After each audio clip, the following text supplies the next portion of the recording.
I'm Al McFarlane. Welcome to The Conversation with Al McFarlane. I'm glad to be here and glad to have you along. Today is Friday, May 5th, 2023.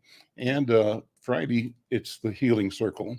Going to be joined by my colleagues, my mentors, as it were, Dr. Bravada Garrett-Akinsanya, CEO, the leader at the African American Child Wellness Institute, and Dr. Oliver Williams, a professor at the University of Minnesota. And perhaps some other guests will join us as well. General topic today is talking about looking at both vigilantism in the white community against Black people, but also a look at mass shootings and mental health. There's so much, it seems, going on, and maybe it's always been going on, but because of media, news coverage, more channels, more social media, we're being bombarded. And so the feeling is that every second something is going on. And the question is, what do we do about it? How do we insulate ourselves, not to be anesthetized, but not to be immobilized by the trauma that we see around us all the time, that we wonder if it's going to be impacting us directly in one way or the other. So those are the things we'll cover over the course of today's program. I want to begin, as I always do. Well, let me just start with a couple of hot topics before we do our protocol of opening the show. And we'll come back to these as part of our conversation as well. And before I do that, the invitation to you, dear viewer, we want you to support this program, The Conversation with Al McFarlane, The Healing Circle, and you can support it by simply subscribing. And in the course of this program or after, go over to the YouTube channel for Inside News, YouTube Inside News MN, and you'll see us there. Simply hit the subscribe button, like us, and share this with your friends. We're having what I call robust conversations, creating a space where we are sharing our voices, our vision, our expectations, our challenges in ways that allow us to show up as solution makers, not as the problem. Well, before we begin our protocol for today's program, I want to just throw a couple of things out in the area of hot topics, and two of them, one national, one local. In Atlanta, the headline reads from New York Times that a suspect was caught after killing one and injuring four in a shooting. And the New York Times article from today says that the gunman who opened fire at the Northside Hospital facility in Midtown Atlanta, Georgia, on Wednesday, May 3rd, killing one and injuring four others, has been caught. The suspect, identified as 24-year-old Dion Patterson, was at the hospital for an appointment. At some point, he became agitated, pulled out a handgun and opened fire inside a waiting room on the 11th floor, killing a 38-year-old woman and injuring four others. Police have not detailed a possible motive for the shooting, but Whitney Code, Mr. Patterson's sister, said that her brother was, quote unquote, not mentally stable and hadn't been so since he left the Coast Guard early this year. She said that he had been recently struggling to do basic things like eating and getting out of bed, and that he had been at the hospital on Wednesday to get help. He was seeking new treatment after being dissatisfied with the care he was receiving from the Department of Veterans Affairs. She said this is not like him. He was joyful, funny, but after talking to others, he stopped eating and interacting with people. She said her brother needed to be taken in and hopefully alive. She said, luckily, he has been. Well, that's one of the tragedies. You know, this is one of 191 mass shootings in our country this year. Mass shooting is defined as one in which four or more people are shot, excluding the shooter. So we'll keep you up to date as more information comes about that. And then locally here in Minneapolis, a story from Associated Press says that the feds have charged 45 people in a takedown of two Minneapolis gangs. The story says that federal authorities announced racketeering, and other charges against 45 members or associates of two major Minneapolis street gangs for crimes including homicides, plus numerous drug trafficking and firearms violations. U.S. Attorney Andy Lugar said at a news conference that the takedown targeted a group called the Highs, which are based in North Minneapolis, where I am, and the Bloods, who operate primarily in South Minneapolis. Lugar said that the announcement marks a fundamental change in how law enforcement is going to be addressing gang violence. He said, starting with these charges, they're going to be prosecuting street gangs as criminal organizations, which is what he said they are. And this is in contrast with the traditional approach of prosecuting gun violence, of charging offenders crime by crime, shooting by shooting.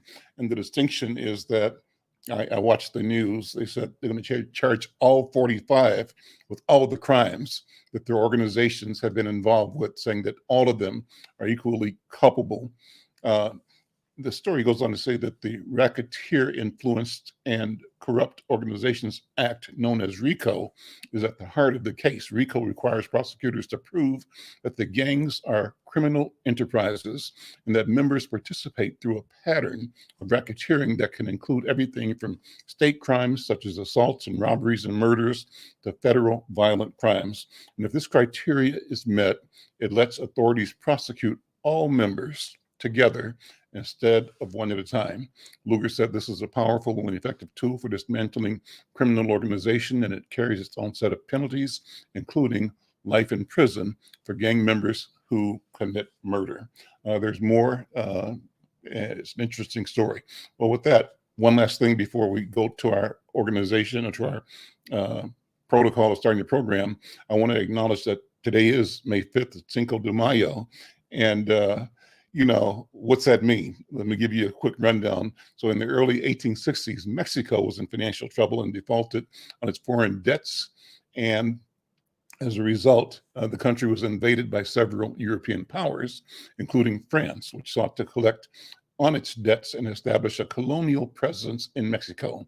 An attempt to drive the French out of Mexico on May 5th, 1862, the Mexican army engaged the French at the Battle of Puebla. And despite being outnumbered and outgunned, the Mexican army was able to defeat the French. And while the Mexican army's victory at the Battle of Puebla was short-lived and the French were able to occupy Mexico for several more years, the event still is celebrated as a symbol of Mexican national pride. So therefore, you have the celebration, the acknowledgement in the hemisphere, as well as in Mexico, of Cinco de Mayo. It's a regional holiday, and now in this country, it's becoming a national celebration of Mexican culture and Mexican heritage. So, Cinco de Mayo, right on, you know, and acknowledging all of our brothers and sisters in Mexico and in Latin America as well, in the spirit of freedom. Well, let me begin by bringing in Dr. B and Dr. Oliver and thanking them for being here. And Dr. B, we always start off with this wonderful exercise. Let's do that right now. The protocol is what I call it, that gets us centered for our conversation. Thank you so much. It's so good to see you again. And I'm excited about Cinco de Mayo. I'm from Texas, so we always celebrated it.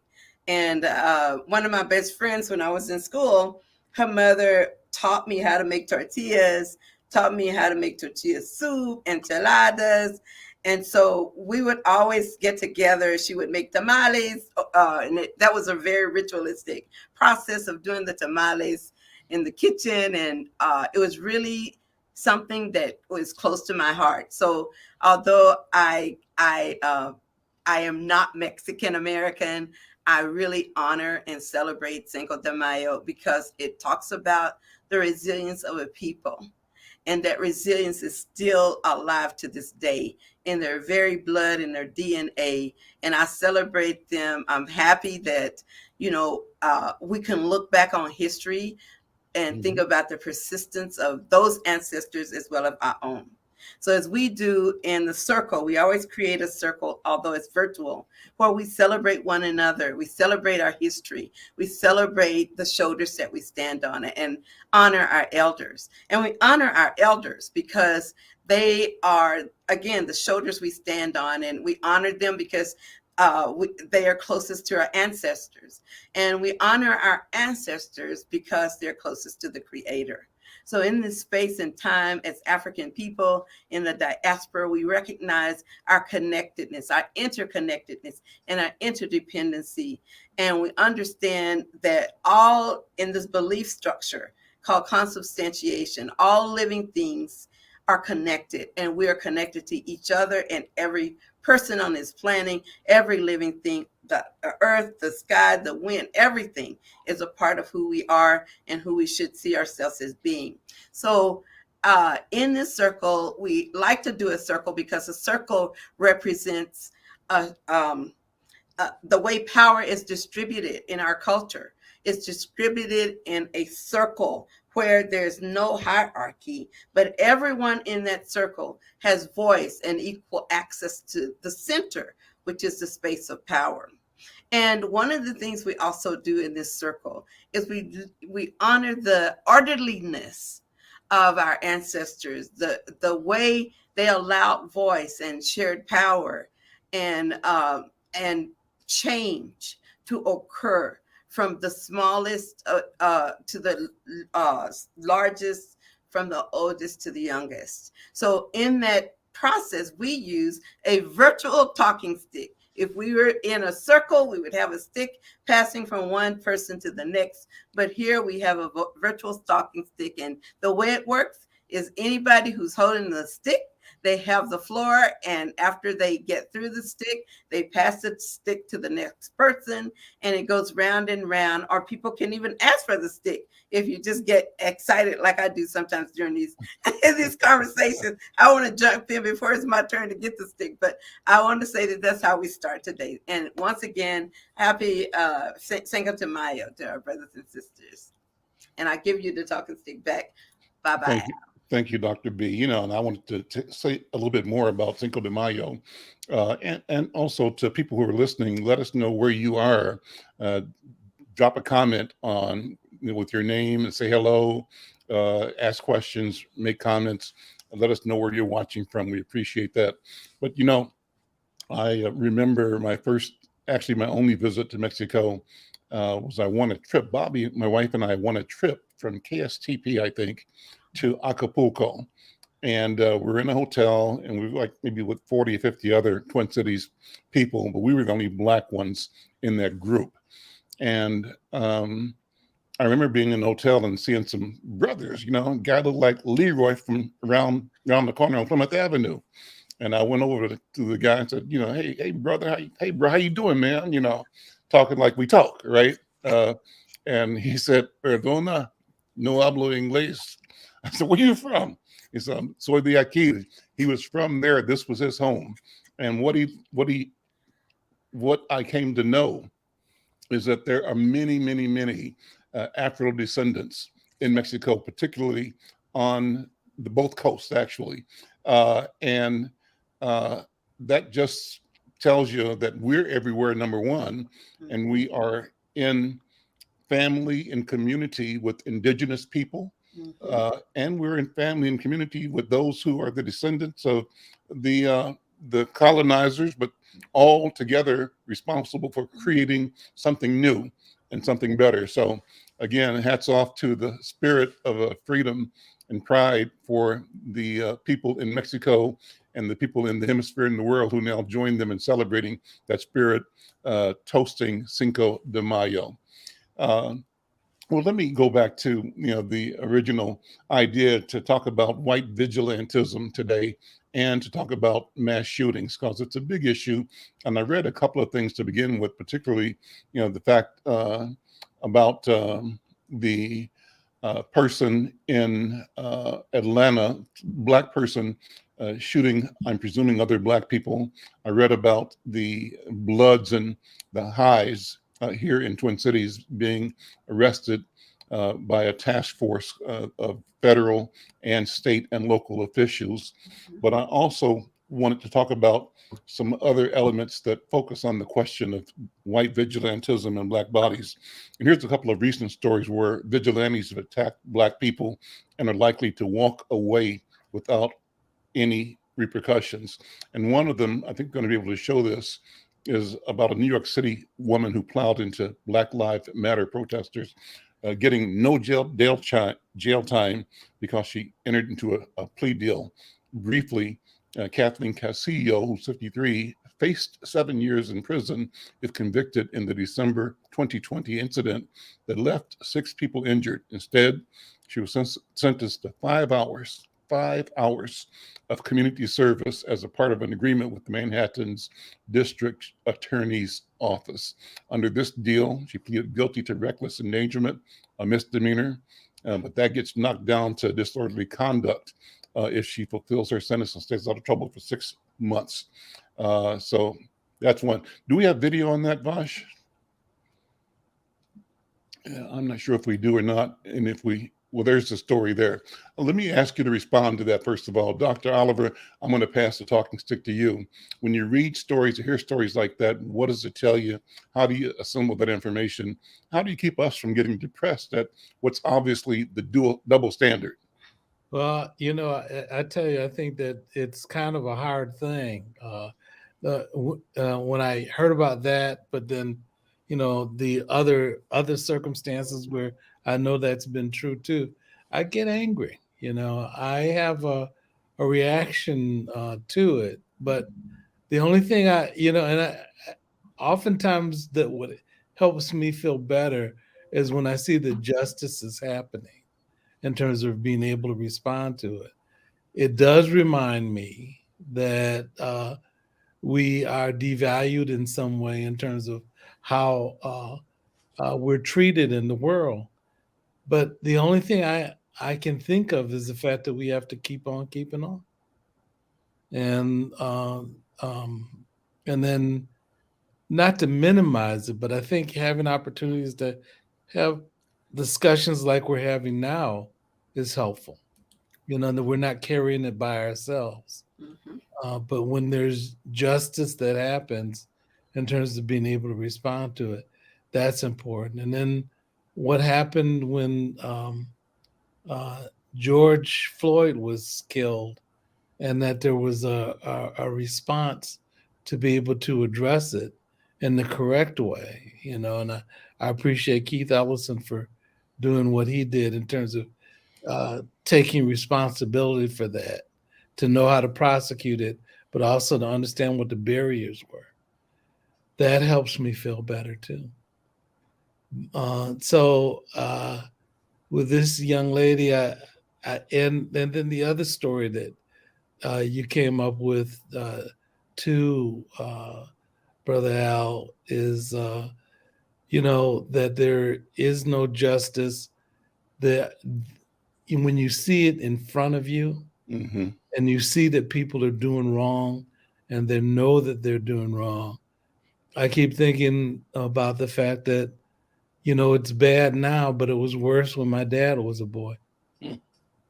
And the fact that they kept keeping on, and that helps me. I remember my mother telling me stories about when they were in South Carolina, and my grandfather was a sharecropper, and had an uncle who was very handy, and he built a cotton gin, and the white people in the community didn't like it, so they burned it down.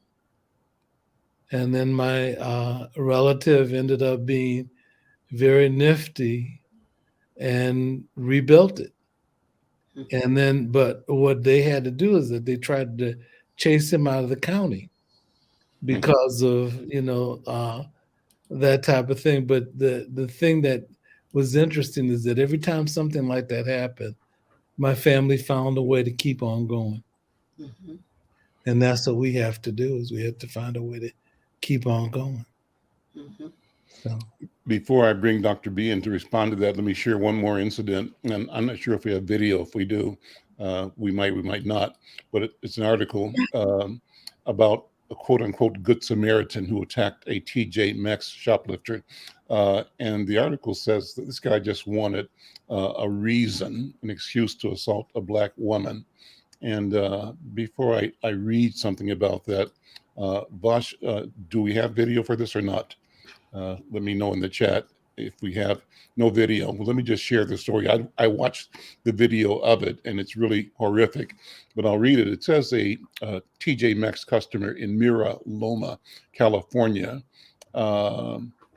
assaulted a Black woman who apparently tried to leave with handbags she didn't pay for. So in a video clip that's available online, you can see two Black women in hoodies loaded up with merchandise and attempting to flee the store. One woman gets away, but a man stops the second suspected shoplifter and reaches for her bag. Shortly thereafter, a violent altercation ensues. Some are calling the man, the white guy, a good Samaritan, but others have a different opinion. Not only was he not a TJ Maxx employee, he was also much bigger than the woman he attacked. In fact, he was like a giant next to her. She was like a diminutive, a small person. Quite frankly,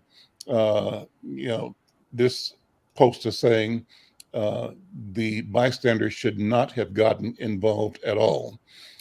He was so appallingly violent to someone much smaller than him, and that there are those who question if that customer would have acted differently if the alleged shoplifter was white or a non-Black person of color. Statistically, it says Black folks are more likely to be subjected to violence when they are suspected of criminal behavior. Their guilt or innocence often doesn't matter. And the man in this video, this post is saying, is not a hero.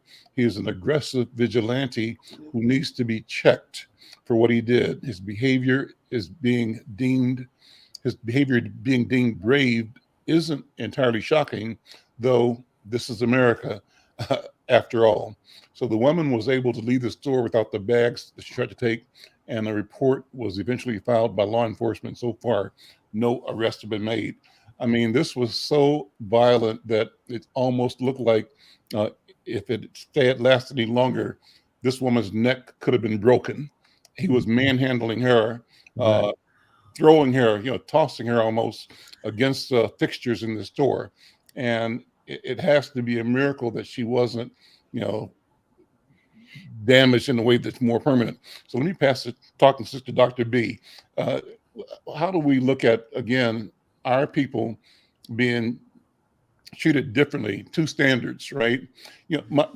My wife, Bobby, and I, when we go downtown, she'd always say that part of the shopping experience was having to find a friendly face. You take the time, instead of just going to shop, going to spend your money somewhere, you got to have the extra strategy of who you're going to go check out from. And if you don't want to be insulted or assaulted or demeaned by somebody's attitude, you got to do that kind of calculus before you go to check out. That's a burden. That's unnecessary and unfair. Dr. B, I'm going to hand the talking stick to you. Thank you. I appreciate you giving it to me because I do have a lot to say about that.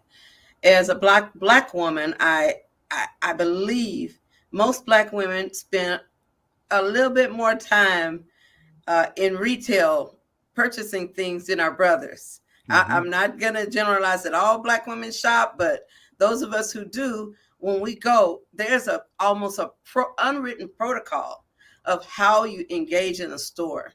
When you come in, you do have to look around to see how many people are going to be potentially following you. You have to, just like you were saying, you have to be prepared for somebody who is friendly, who looks like they're not prejudging you.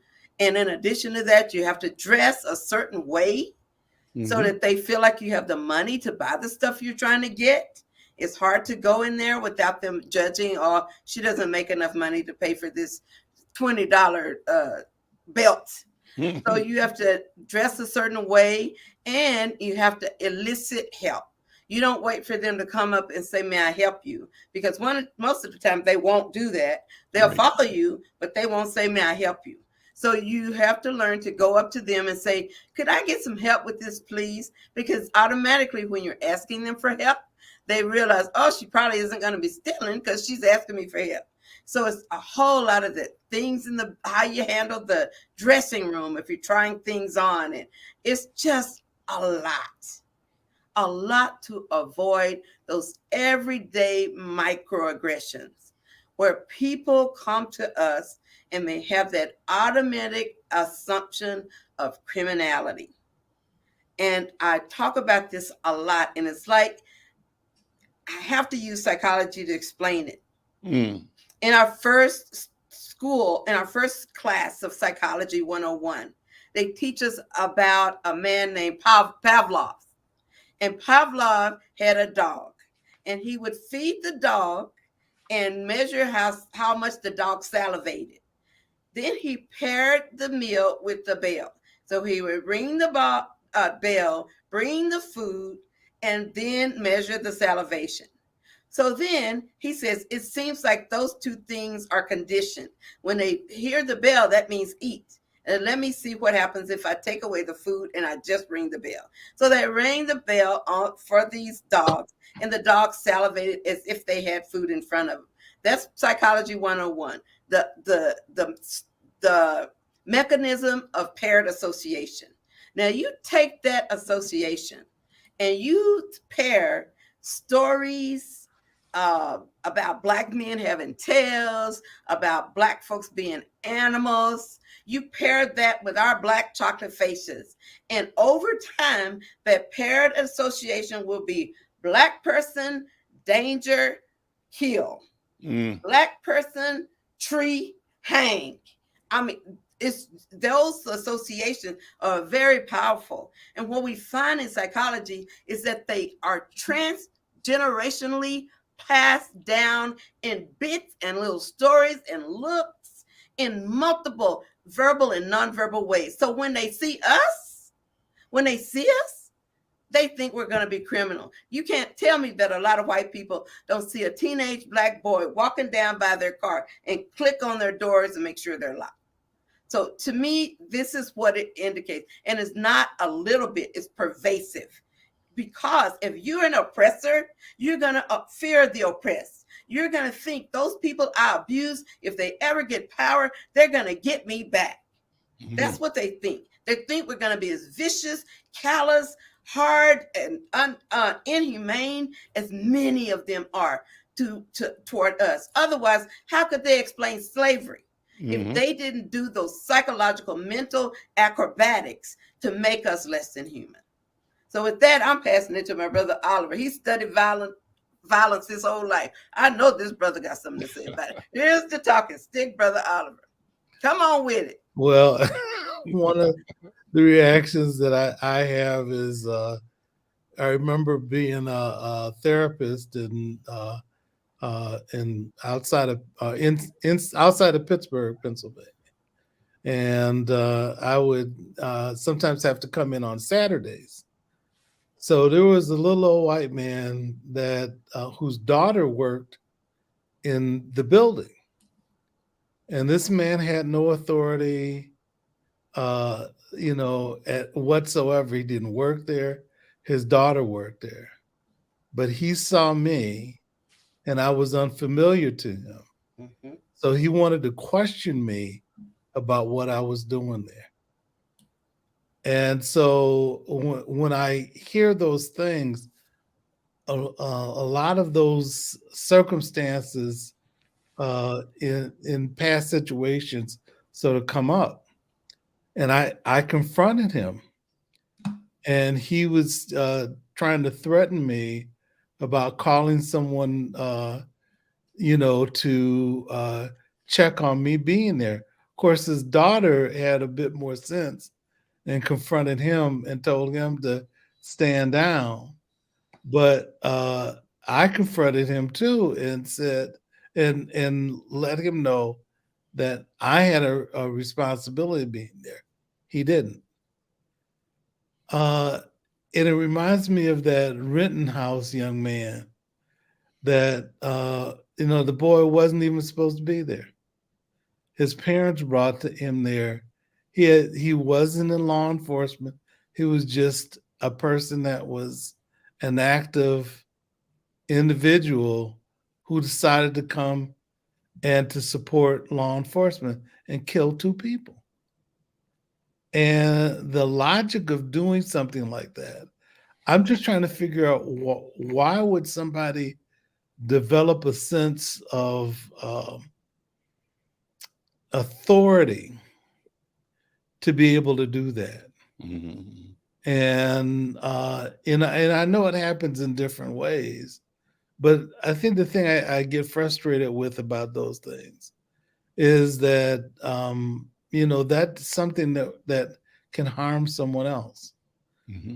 And I don't, it's not right. But the only thing I can think of is that we can't be discouraged by it. We have to keep on keeping on. Well, let me add one more thing, one more level to this, Dr. Oliver, Dr. Williams. A third item that I brought up for looking at today talks about this video that shows, it's a shocking video showing a New York City subway passenger putting an unhinged man in a deadly chokehold. And this story I have is from the New York Post. It's a shocking video, shows a vagrant being choked to death on a NYC subway. It reads, dramatic new video available online shows a strap hanger taking matters into his own hands, pinning down an unhinged man in a deadly incident at a Manhattan subway station this week. The 24-year-old passenger stepped in after the vagrant, identified as 30-year-old Jordan Neely, began this article says, aggressive rant on the northbound F train Monday afternoon, according to a witness who took the video. Freelance journalist Juan Alberto Vasquez said in Spanish during an interview, he started screaming in an aggressive manner. He said he had no food, he had no drink, that he was tired and doesn't care if he goes to jail. He started screaming all of these things. He took off his jacket and threw it on the ground. That's all quoting the journalist. That's when he said the strap hanger, that's the word I guess for a person holding the strap in the subway, came up behind Neely and took him to the ground in a chokehold, keeping him there for some 15 minutes, Vasquez said. Off camera, a person can be heard in the video expressing worry about Neely's well-being. Neely lost consciousness after being put in the chokehold, and EMS workers at the station were unable to revive him. Under New York law, a person may use physical force on another person if they have a reasonable belief that it is necessary to defend themselves or others. But a person can only use deadly physical force if they have a reason to believe that an attacker is doing or about to do the same. So again, this reporter said he had mixed feelings since he said Neely, the one who was killed, had not physically attacked anyone on the train before he was taken down. So that is creating a large protest, large reaction. Obviously reminds us at some level of what happened to George Floyd here in Minnesota. And the question is, the original angst is that the perpetrator, the man who killed the man, was released without charges. What do you think about that? Dr. Oliver and Dr. B, come to you with that. Well, I don't like it. When I read the story and heard more about it, and they interviewed a woman that was a friend of his, she basically talked about the fact that he was depressed, but he was depressed because of his condition. Mm-hmm. He was embarrassed that he was asking for water. He was asking for food. He said he was prepared to go to jail, possibly because, he would get food and drink and a place to rest. if he had been sent to jail. But, for them to make the assumption when he wasn't attacking anybody, and he had been saying that for a bit, that the correct approach to deal with him was choke him out. And that, escapes me, why someone would want to attack someone because they were afraid when the person wasn't attacking them. So it didn't make any sense to me, the logic, just like with the woman who ended up getting a lighter sentence. She ran into a crowd of people, she injured people, but they decided that she deserved no consequence, basically, for what she did. But people's lives were, as one of the people who witnessed it said, that other people's lives were affected by her behavior, but yet there's no consequence. And I don't understand why that's a message that you'd want to send unless you were trying to tell people in the people in the crowd that that she had more value than you did. Before you answer, Dr. B, let me shout out Mike V. Thank you, Mike V, for watching the program and for your comments you make every week. And also thank Power 96 for being a regular viewer here. Thank you for your presence and for your answers. You indicated, Power 96, that two other people held this man down, that they should be charged as well. Right. Dr. B, I'm going to pass the talking stick to you. Thank you so much. I want to say this couple of things. It breaks my heart. That's the first thing I want to say.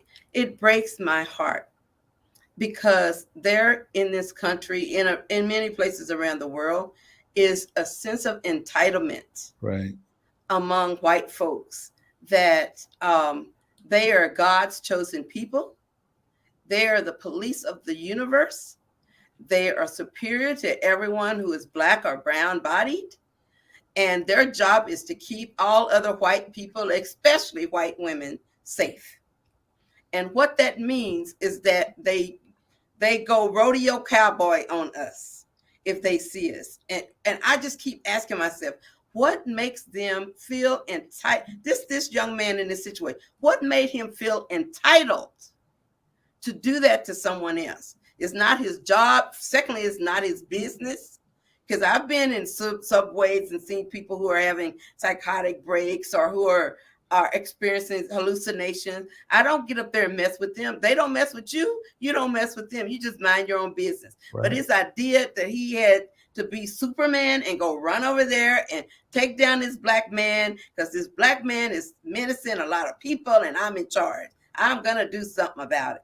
That to me, just like the white woman who ran to that through the protesters, those things are so deeply rooted in a sense of American entitlement, white privilege, superiority, and entitlement. It links back even to, y'all remember when they took over the America and they started killing Indians from one end of the nation to the other based on the doctrine of manifest destiny. This is my manifest destiny, God's will that I be here and I take this land. It's so beautiful. He meant it for us. That's the way people walk in this world. And really, really, really, it makes me angry. It makes me sad.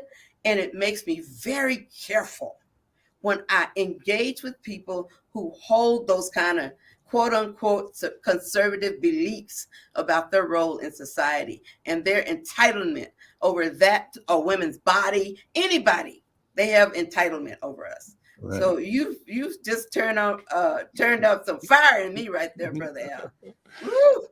Well, there's a note from a viewer who's handle is Escape from Alcatraz. He says, I believe that many people are mentally preparing to attack and defend others from harm. Unfortunately, this means whites are preparing to harm Black folks, and he he says, is scared. So that's a big issue. Well, I want to bring another guest in today. I read an article this morning and I sent to the publicist the invitation to have this author or organizer join the program to talk about the question of loneliness in our community. And the article built off of or responded to a Surgeon General report warning that loneliness is an epidemic.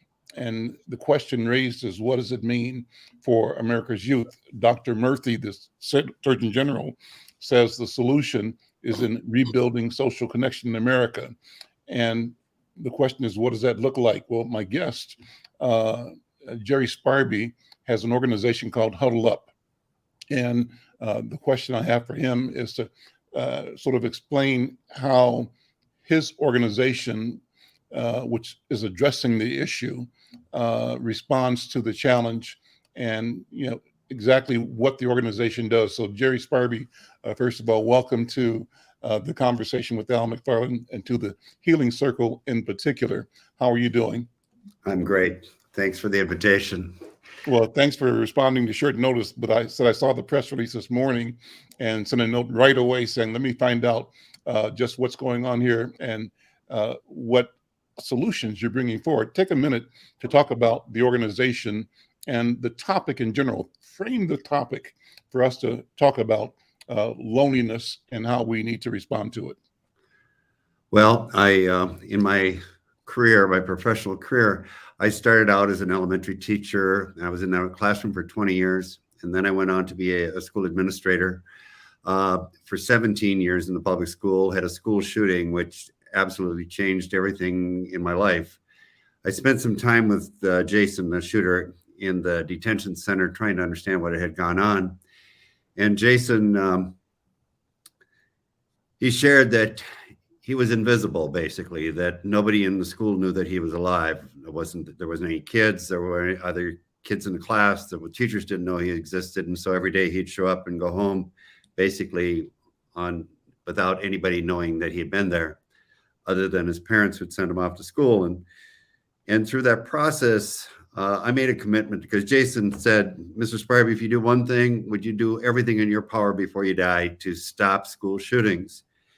And so that became my mission, not only for Jason, but the kids that we lost that day, and for myself, because I felt like I was responsible as the school principal. I should have been more aware of what was going on.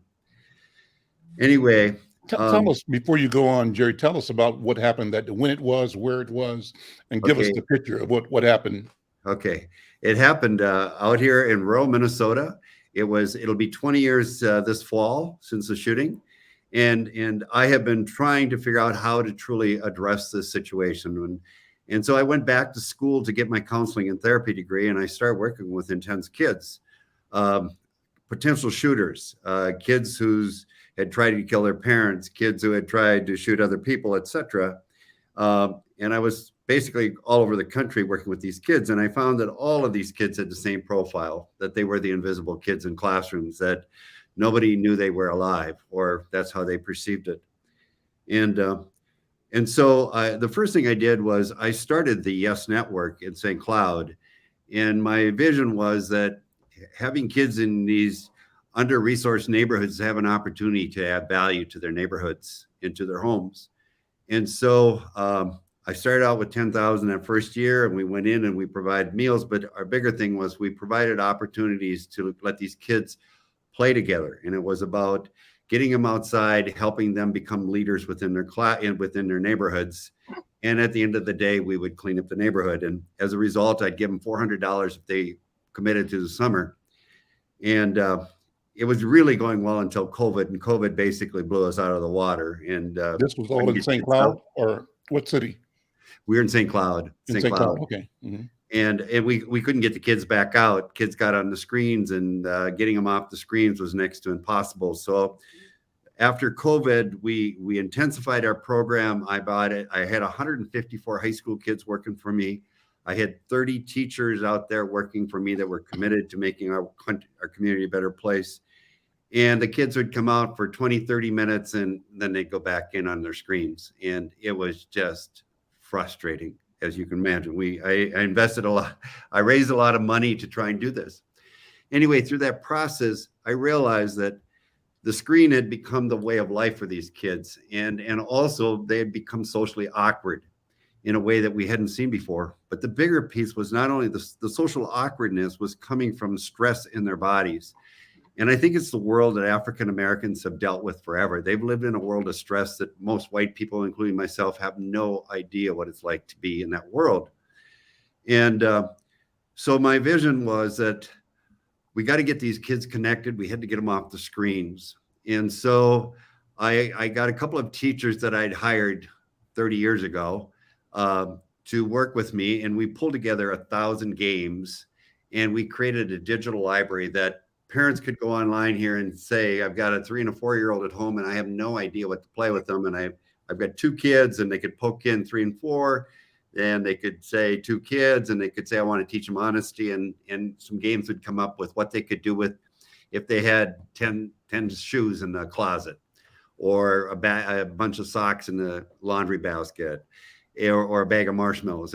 Our idea was giving parents some insights or ideas and things that they might do with their kids, because parents are saying, I have no idea what to do with them.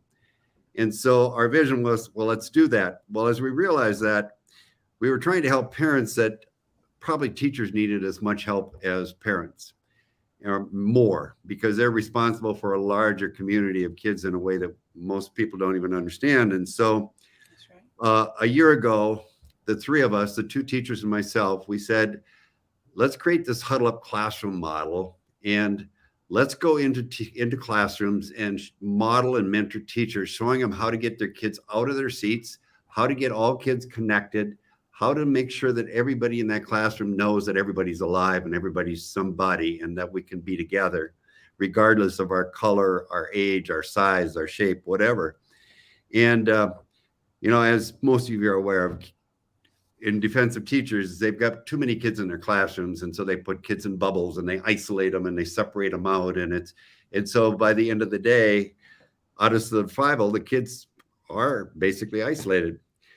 So we started this. And what I'd learned through this process of working with kids in my office, and was that whether they were dealing with anxiety, or whether they're dealing with depression, panic attacks, etc., they all had become mouth breathers.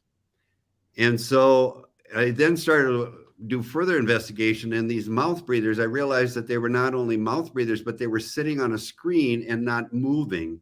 And so that their body was becoming very, very short on oxygen, which was creating another stress in their body, which was creating this tension. And so their ropes are this long instead of, this long. And so I realized that we had to teach these kids how to breathe again. And through that process, I then realized, hey, this is a bigger problem for African Americans than it is for whites. And what I realized is that my ancestry comes from Norway. My nose is small, it's narrow. And so when I breathe in through my nose, the air becomes warm before it gets into the head. And so that it massages that amygdala, which is our emotional part of the brain, and then it goes down in here. Well, African Americans' nostrils are 3 times the size of mine. If you come from Africa and the air is warm, you don't need to have a nose that's narrow to warm the air. But in Minnesota, if you have a nostril that's big and it's cold air, you just avoid the cold air, right? And so through that process, I started educating the kids and helping the African-American kids understand that they've got a different situation. And when they're in the buildings, they need to breathe through their noses. And when they're outside, it's okay to breathe through their mouths. But through that process, I realized that, we're fight or flight animals. And when you're in that stress model, we always take in air the quickest way we can. And so it was first, we had to get the stress out of these kids' bodies if we truly want them to breathe through their nose, because as human beings, they're going to keep breathing through their mouth. And, but it was also not just, we had to get them moving. We had to get them moving in order to get this whole stress piece out of them. Did I lose you? No, you're frozen. Your picture is frozen. We hear your voice, but well, maybe you have to restart. Let me have Dr. B and Dr. Williams respond. Yep. Dr. Bravada, let me pass the talking stick to you. I saw you nodding on certain things, so I'm interested in your assessment of what you're hearing so far. And maybe Jerry, you can restart or refresh, because right now your picture is frozen. Okay. Okay, so I have a couple of reactions to what I'm hearing. I definitely believe that kids don't move enough. They do not move enough. And so in African kids, even as early as infancy up to, I think up to even age 9, they did studies and showed that Black children tend to be more kinesthetic. And they are raised in kinesthetic environments. That's why we're in church, we're clapping and moving. And when we're learning, we're moving. So for African-American kids to be confined in a space where they have to adapt to a Norwegian-made way of engagement. We do talk, we do call and response. When we even talking, we are always still in activity and in motion. So I very much understand that piece happens. The part that kind of was complex for me, and I understand the piece about breathing in and out, how critical that is to just change your body chemistry and your brain chemistry, how you have to do that. What threw me off was how they were mouth breathers. And that was interesting to me because I see a lot of Black kids, and often I believe they're mouth breathers because they have asthma and allergies. And they're in an environment that isn't clean.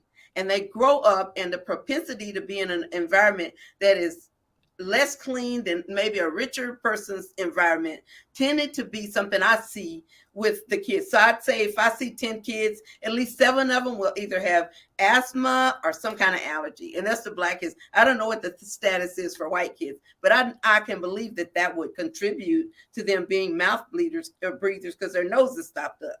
Yes. And it also, when they breathe in that air through their mouth, they basically bring in all that dirty air and the oxygen, and it's adding to the problem that you're talking about. Absolutely. You're spot on there. Yeah. And that's why I think let me ask Dr. Oliver Williams to respond before we go further. Dr. Williams, you've been listening, and your area of expertise, among others, is domestic violence and youth violence. What are you hearing, and what's your assessment? Well, with all due respect, Jerry, one of the things that I wish that there was a firmer biological connection, and maybe what you're saying has you and Bravada can have a conversation to try to figure that out. But when I was growing up,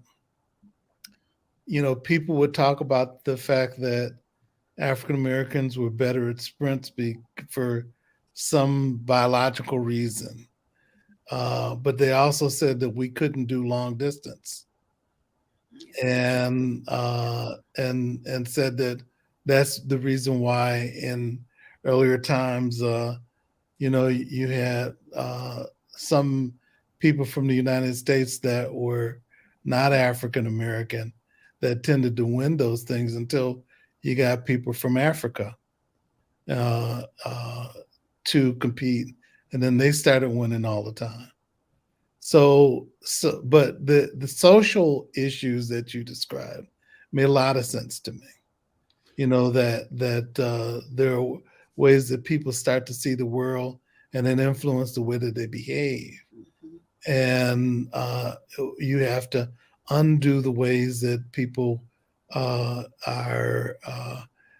dealing with, like you said, stress or other challenges that they're experiencing, and you need to find ways to be able to engage them in ways to help them shift in a way that could be more healthy for them. Yeah. So Jerry, before you go on, my question is, how do we look at the complex of white supremacist history and thought, and how that system delivers trauma to brown and black bodies? And then what is the work that you're doing that addresses the capacity of white people and white young people in particular to carry on either relationships, lifestyles, expectations, the sense of privilege that the guy on the subway had? He felt he had the privilege to kill a black man on the train, like the privilege that the Minneapolis police officer had, Derek Chauvin. Yeah. He felt plain date, whole world watching, plain as day, daylight. It was okay for him, and he felt supported in his decision to take another human being's life because that person was black. So the question is, how does your research and your analysis of the question of loneliness deal with solving that problem in white people in ways that reduces their ability to be problems for people that are not white? So honestly, I wish I could say I totally understand the problem, but when you don't live it and you observe it from the outside, you really don't have an understanding that what you are dealing with. But I've been told by parents time and time again, work with those young kids so that they don't experience what those of us that are our high school kids and our older kids are dealing with. And I don't know, maybe that's a cop-out, but one of my work through counseling in that is the intergenerational trauma is huge. And in your population, it is 10 times more extreme than I think any white person even begins to understand, because you've got so many layers of being treated as less than that I don't know how we're going to get past that.